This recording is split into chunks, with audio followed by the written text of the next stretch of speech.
Assalamualaikum warahmatullahi wabarakatuh. Dan selamat pagi kepada murid-murid tahun 6 SK Kampung Kota. Hari ini kita sambung sesi PDPR Sains kita untuk tajuk pemeliharaan dan pemuliharaan haiwan dan tumbuhan. Okey. Jadi cikgu minta kamu buka buku teks kamu, buka surat 85. Okey, kita tengok situ. Hari tu kita dah tengok tentang contoh-contoh haiwan-haiwan yang dah pupus, haiwan-haiwan yang diancam kepupusan. Kemudian kita tengok faktor-faktor dan aktiviti manusia yang menyebabkan haiwan-haiwan diancam kepupusan. Okay, yang tajuk pemeliharaan dan pemuliharaan ni adalah cara-cara untuk kita menjaga haiwan-haiwan yang terancam ini. Okey, kita tengok situ. Episod 85. Okey, baca dengan cikgu situ. Usaha-usaha pemeliharaan dan pemuliharaan perlu dilakukan bagi menyelamatkan haiwan dan tumbuhan daripada terus diancam kepupusan. Okey. Tengok situasi gambar pertama ni. Okey, pemandangan di zoo. Okey. Pernah pergi zoo. Okey, kalau kat Perak ni ada satu zoo Taiping. Okey. Zoo Taiping tu ada banyak haiwan lah. Okey. Kemudian di KL sana ada zoo negara. Okey. Tengok apa yang mereka cakap tu. Besarnya badak sumbu. Jinak pula tu. Okey, tengok apa yang cikgunya cakap situ. Badak sumbu ini dipelihara di zoo sebagai satu cara melindungi haiwan yang diancam kepupusan. Itu kita dah tahu dah. Kita dah tengok ada contoh haiwan apa? Badak sumbu Sumatera. Okey, diancam kepupusan. Jadi nak elakkan dia daripada terus habis, terus hilang di muka bumi ni, okay, kita bina zoo, kita bela dalam satu kawasan zoo ni lah, okey, supaya kita boleh pantau dia, boleh tengok dia, okey. Lihat apa kawan kamu cakap ni. Apakah maksud pemeliharaan dan pemuliharaan? Okey. Dapatkah kamu memerihalkan cara-cara pemeliharaan dan pemuliharaan haiwan dan tumbuhan? Okey, dia tanya, apakah cara-cara pemeliharaan dan pemuliharaan? Apa beza dua ni? Apa caranya? Okey, jom kita tengok dahulu cara-cara untuk pemeliharaan haiwan dan tumbuhan. Apakah maksud pemeliharaan? Okey, tengok perkataan tu. Okey, perkataan-perkataan yang ada dalam maksud pemeliharaan. Okey. Pemeliharaan bermaksud mengekalkan keadaan asal haiwan dan tumbuhan daripada musnah. Okey.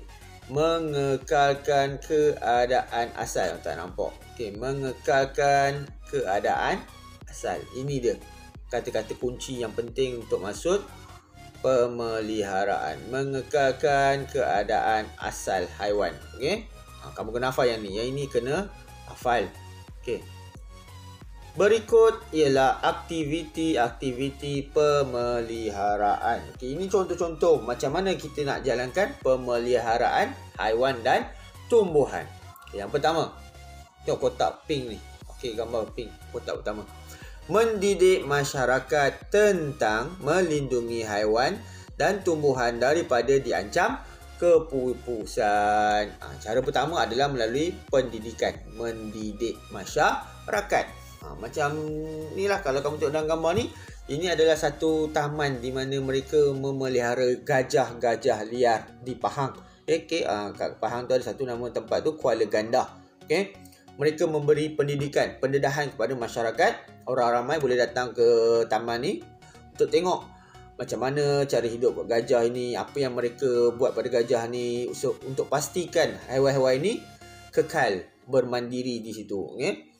Contoh lain macam cikgu lah. Cikgu sedang mendidik masyarakat, sedang mendidik kamu, generasi baru, tentang pemeliharaan dan pemuliharaan. Okey, yang pertama mendidik. Okey. Yang kedua sini, tengok kotak warna oranye ni. Menganjurkan kempen. Kempen, program lah. Okey. Yang menentang pembalakan dan pemburuan haram.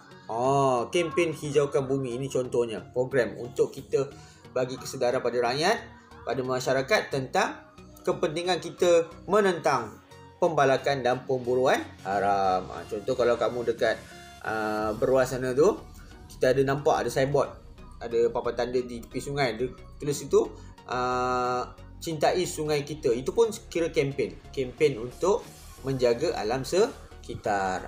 Okey. Ini cara yang kedua. Tadi pertama mendidik, kedua menganjurkan kempen. Okay, kita tengok gambar yang ketiga. Ni gambar ni. Orang ni nak beli apa? Dia nak beli beg tangan haiwan. Beg tangan daripada kulit haiwan. Okey. Elakkan membeli produk yang diperbuat daripada bahagian badan spesies haiwan yang terancam. Contoh, kalau kamu pergi luar negara ke atau kamu jumpa dalam Malaysia ke apa kan, adanya produk-produk yang diperbuat daripada kulit-kulit haiwan, kulit buaya, kulit ular. Lepas tu ada pula bulu harimau lah, bulu serigala lah buat baju kot. Okey. Itu semua daripada haiwan. Produk-produk daripada haiwan yang terancam. Kita jangan beli, elakkan membeli. Bila kita tak beli, mereka tak dapat jualan, okey. Jadi mereka tak ada keperluan untuk memburu haiwan tersebut. Jadi haiwan-haiwan ini tidak diburu secara haram. Okey. Ini langkah yang ketiga. Elakkan membeli produk yang dibuat daripada badan haiwan spesies yang terancam. Okey. Tengok yang keempat. Papan tanda ni. Pernah nampak? Rasanya kamu pernah nampak ni. Kalau kamu duduk Beras, kamu pernah nampak ni. Papan tanda warna kuning ni dekat tepi-tepi jalan atau dekat kawasan hutan. Okey. Mewartakan hutan sebagai hutan simpan. Apa itu hutan simpan ni? Kalau kamu tengok papan kuning tu tulis hutan simpan kekal. Hutan simpan kekal ni adalah satu kawasan hutan yang tidak boleh diceroboh sesuka hati. Tak boleh masuk, tak boleh petik bunga, tak boleh petik dahan pokok ke apa ke, tak boleh. Okey. Tidak boleh dilakukan sebarang aktiviti, membalak semua tak boleh. Memburu pun tak boleh. Okey. Itu dia. Mewartakan hutan sebagai hutan simpan. Supaya apa juga tumbuhan yang ada dalam hutan tu, haiwan yang ada dalam hutan tu terpelihara, tidak diganggu oleh manusia dan aktiviti manusia. Okey. Dah 4 aktiviti ni. Okey, 4 cara pemeliharaan. Tengok seterusnya. Yang warna biru ni pula. Kotak biru ni. Okey. Mewartakan spesies haiwan dan tumbuhan sebagai spesies yang dilindungi. Tadi wartakan hutan simpan. Yang ni wartakan pula. Kita bagi tahu pula mana haiwan yang terancam, mana tumbuhan yang terancam. Tidak boleh diburu, okey, tidak boleh ditebang sesuka hati.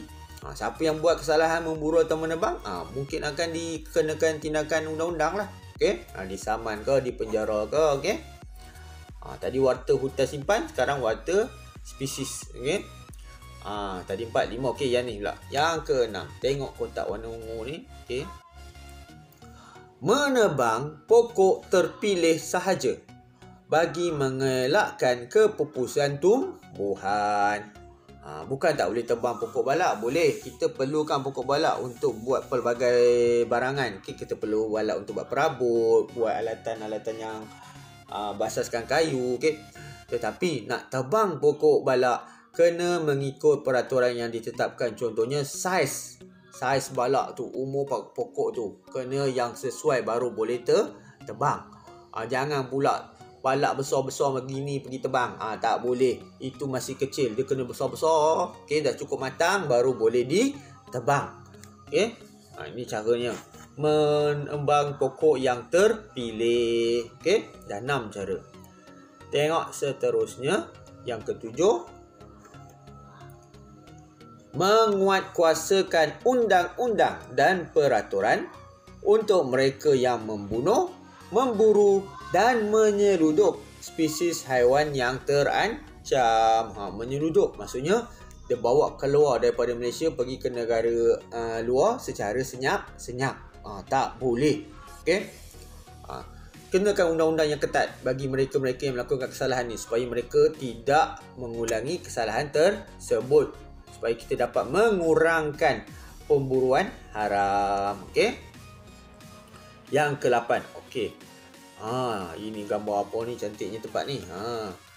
Taman laut digazetkan. Diwartakan lah, lebih kurang macam diwartakan. Okay? Taman laut digazetkan untuk melindungi habitat haiwan dan tumbuhan di dasar laut.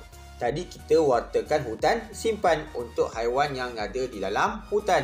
Sekarang ni untuk habitat di laut pula. Kita wartakan, kita gazetkan satu kawasan terumbu karang tu sebagai taman laut supaya persekitaran itu terlindung daripada sebarang aktiviti manusia, daripada sebarang pencemaran.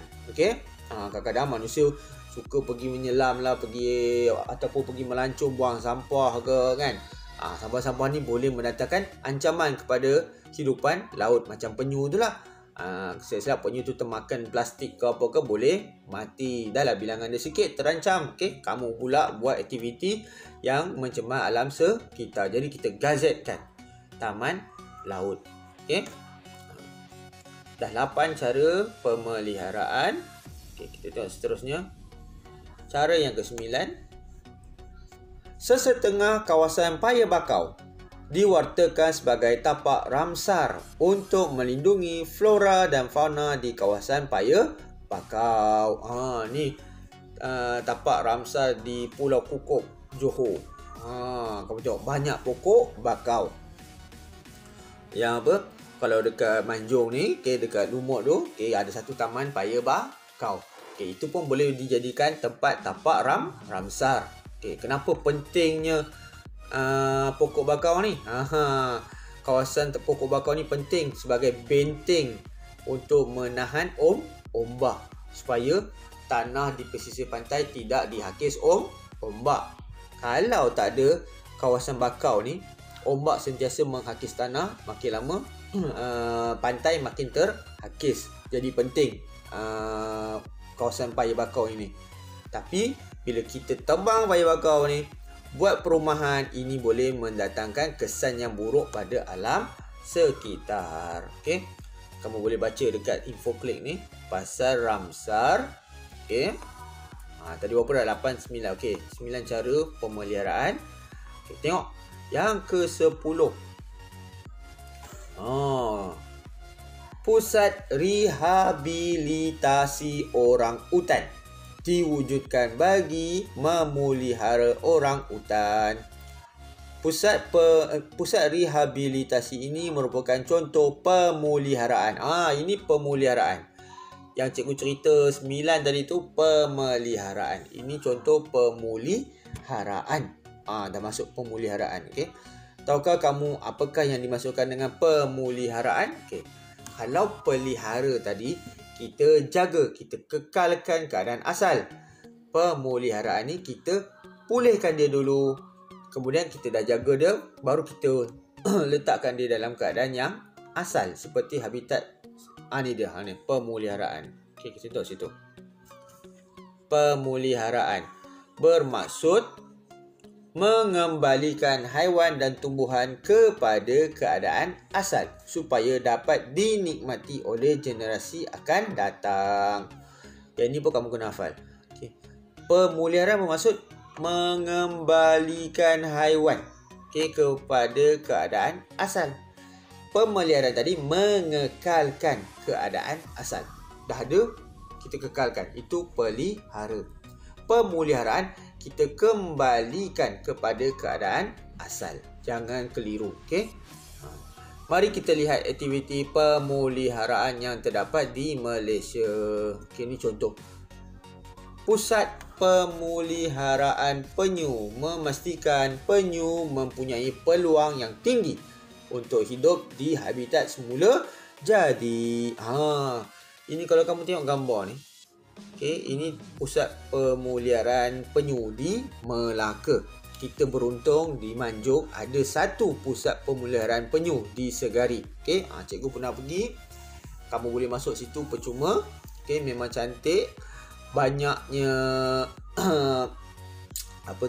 kolam-kolam untuk pelbagai jenis umur penyu lah. Okey, daripada penyu yang baru menetas, kemudian penyu yang baru yang masih lagi kecil, kemudian sehingga yang dewasa. Mana yang sakit dia akan pulihkan dahulu, kemudian dia akan bebaskan ke laut. Anak-anak penyu yang menetas pun yang contoh tu, contoh dalam gambar ni kan. Okey, ni. Ini semua dalam sangkar hitam tu, semua tu ada telur penyu dalam pasir. Okey, bila penyu-penyu tu menetas, mereka akan lepaskan ke laut di tepi pantai. Okey, ini pusat pemeliharaan penyu. Kamu boleh tengok, mereka nak jaga supaya bilangan penyu ni bertambah banyak. Okey, ini contoh satu aktiviti pemeliharaan. Okey, seterusnya, cara kedua untuk pemeliharaan. Menanam semula pokok di kawasan pembalakan, menggantikan habitat yang telah musnah. Dah tebang banyak pokok, bukit pun dah gondol, hutan pun dah gondol. Okey, apa nak buat? Kita buat proses penanaman semula. Tanam balik anak pokok balak yang kita dah tebang. Okey, dan kita biarkan bertahun-tahun agar dia membesar dengan baik, supaya dia jadi balik hutan. Okey, boleh jadi habitat untuk haiwan. Okey, ini satu cara, tapi memakan masa lah. Tapi nak macam mana kan, daripada kita biar je hutan tu gondol, tak boleh. Okey, proses menanam semula pokok yang tadi yang mula tadi ni pusat pemeliharaan penyu. Okey, ataupun pusat pemeliharaan orang hutan lah, macam yang kita tengok atas ni tadi. Okey, sama je konsep dia, untuk mengembalikan haiwan kepada keadaan asal. Seterusnya, menanam semula pokok. Okey, itu salah satu contoh untuk pemeliharaan. Ini muka surat 89 ni kamu boleh baca untuk kita ulang kaji balik apa yang kita dah belajar selama ini. Okey, tak apa, kita tengok sikit cara untuk pemeliharaan dan pemeliharaan. Kamu tengok sini. Kita tengok sikit. Untuk pemeliharaan, okey. Mendidik masyarakat tentang melindungi haiwan dan tumbuhan yang diancam kepupusan, itu pemeliharaan. Menganjurkan kempen pemeliharaan. Elakkan membeli produk yang dibuat daripada bahagian spesies yang terancam, pemeliharaan juga. Okey, seterusnya mewartakan hutan simpan, mewartakan spesies hidupan yang dilindungi. Okey, pemeliharaan juga. Menebang pokok secara terpilih, menguatkuasakan undang-undang, mewartakan taman laut, pemeliharaan. Mewartakan kawasan paya bakau, okey, Ramsar ni pun pemeliharaan. Ni semua pemeliharaan. Okey, ni semua pemeliharaan.